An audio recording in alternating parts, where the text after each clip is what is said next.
Hey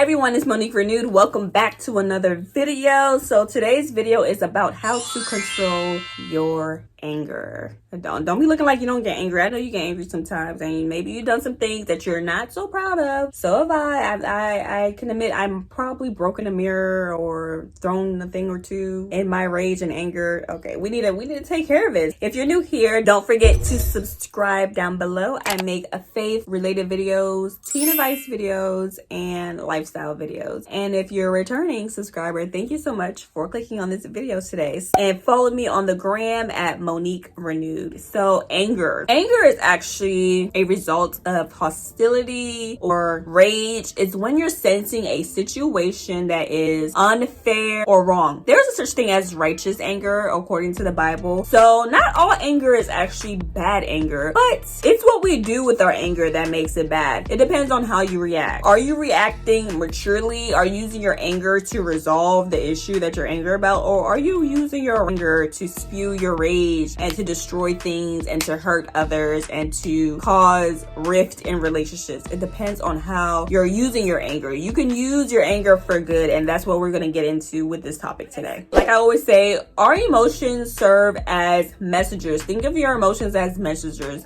trying to tell you something, trying to alert you of something. If you're angry about a situation, okay, what is it that I'm angry about and why? The way you use your anger to resolve that determines your level of maturity. We're trying to get to a point where we are spiritually and emotionally mature. There are different types of angers. Do you respond to people by giving them the silent treatment? Do you go on your social media and say something about a person, but you never at them and you never, directly mention them, but you're talking about something and you leave people in the dark as to what you're even talking about? This is passive aggressiveness. This is not directly resolving the issue, but it's being passive. B, do you respond by exploding on people, by yelling, of throwing things, physically harming people? This is complete outrage. You're using your anger to spew your fury. This is not good either. It is our responsibility to react appropriately and responsibly with our emotions. I also have an ebook on this topic. I will link it down below on how to manage your anger. It is completely free and for you to use at your disposal, and will go way more in depth than this video and blog post that I can get into right now. So be sure to download your free ebook. The third type of anger, C, is when you use your anger to actually resolve the issue and you use your anger appropriately. So this means actually using confrontation. Yes, confrontation. We will get into that in a minute. In order to get to there, you have to have understanding. According to Proverbs 14:29, people with understanding control their anger, and a hot temper shows great foolishness. So you have to have understanding. That is the key. This understanding allows us to approach the situation better than if we didn't have understanding. Like I said, with our emotions, they can be a little tricky because we don't have every piece of information that we need to react appropriately. For example, there might be a girl bullying you at school and you're just outright mad and you getting ready to fight her, but then you realize that she's being bullied essentially by her parents at home. She's really getting into her parents and she does not know how to respond appropriately when dealing with other people like her classmates at school. Not that that justifies her actions, but now that you have understanding, you can kind of approach the situation better with this person and have a healthy confrontation. And with this understanding, you can find a solution to the problem. So another thing with dealing with anger, you also have to find the root cause of your anger. Why are you always reacting angrily to a specific situation? Or if you're showing a pattern of anger, then you really need to find the root cause of this. So for example, there could be connections to your childhood as to why you always get angry or as to the type of anger that you're displaying. So for example, I know a way to get me angry is when I feel taken advantage of. If I feel taken advantage of in a situation, then that is a surefire way to bring out anger in me. And this is called a trigger. What is triggering your anger? There can be also generational occurrences of anger. If your dad is an explosive, angry person, then an apple does not fall too far from the tree, okay? So most likely you're gonna react explosively. If you grew up in a household that has passive aggressiveness, tit for tat, revengeful type of anger, or always yelling and fighting and throwing things, how are you expected to react any differently? You're gonna react the same way, and you're gonna bring that into your future relationships. So you need to really figure out the root cause of your anger and work on that. So there are 3 action steps which I detail more in the ebook, so don't forget to download that. Number 1 with how to manage your anger is to communicate. We say this all the time with relationships. You need to communicate.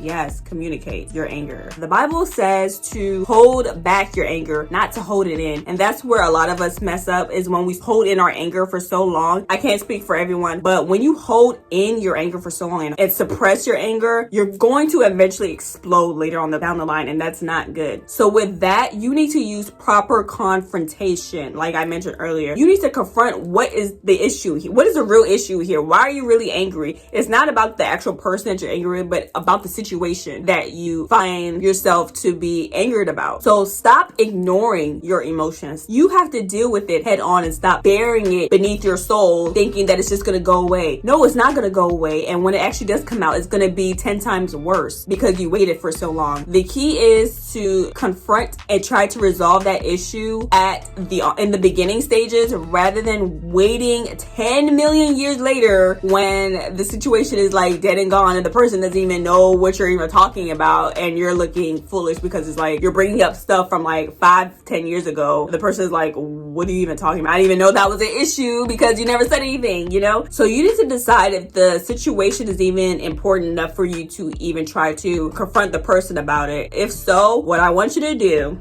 and this is going to help you tremendously, okay? Write it down. Yes, write it down. Write down how you're going to confront this person. Write it down. Write it all. Get all of it out on paper, right? And then read it back to yourself. Then see if it's appropriate enough. So read it back to yourself. You're like, I don't know. That might have been a little too harsh. Or I might want to leave that out. Or I might want to add that in. Write it out on paper. Read it back to yourself. Once you calm down more a little bit, then you can confront the person appropriately. This prevents you from being explosive, from fuming, from yelling, from throwing things. That will prevent all that mess that you're trying to avoid. And think about the issue, not the actual person. Attack the issue, not the person. So say, hey, it hurts my feelings when you did da-da-da, cause blah, blah. And this is the issue that I'm trying to resolve. And that's it. Number 2 is to negotiate. If you're in a situation where, you feel like something's unfair and you need to negotiate with somebody, negotiating or compromising is a part of any healthy relationship. Everybody can't have everything their own way. You have to give and take. That's part of being in a relationship. You can't have a one-sided relationship. It has to be mutually beneficial. So come to a compromise where you guys both feel comfortable. Number 3 is to forgive. Yes,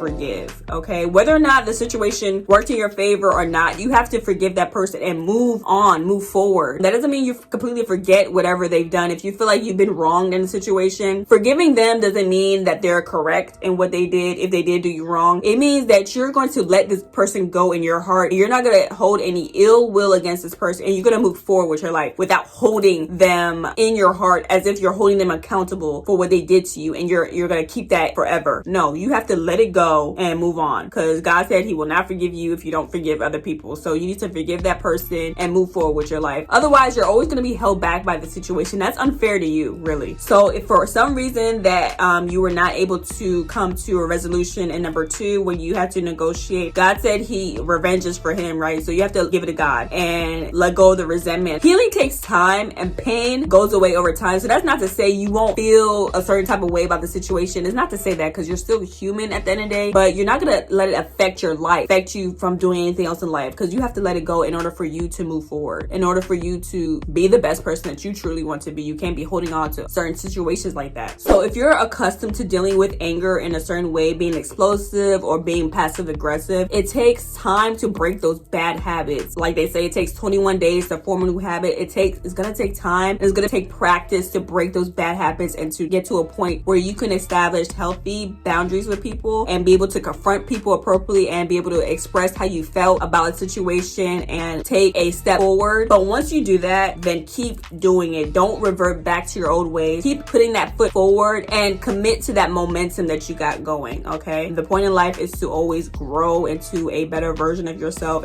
and not to stay the same person that you were 10, 25 years ago. That's not the point. We want to continuously better ourselves. It does take time with dealing your emotions, but after some time, it'll be like second nature to you to deal with your emotions with maturity because you won't accept anything less than that. So yeah, that is all for today's video. If you got anything from this, be sure to share with a friend. Hey girl, you been a little angry little lately. Let me give you this little video right here to help you out. Don't forget to like and subscribe, and I will catch you guys next time. Bye. I'm trying to record a video. Oh my gosh.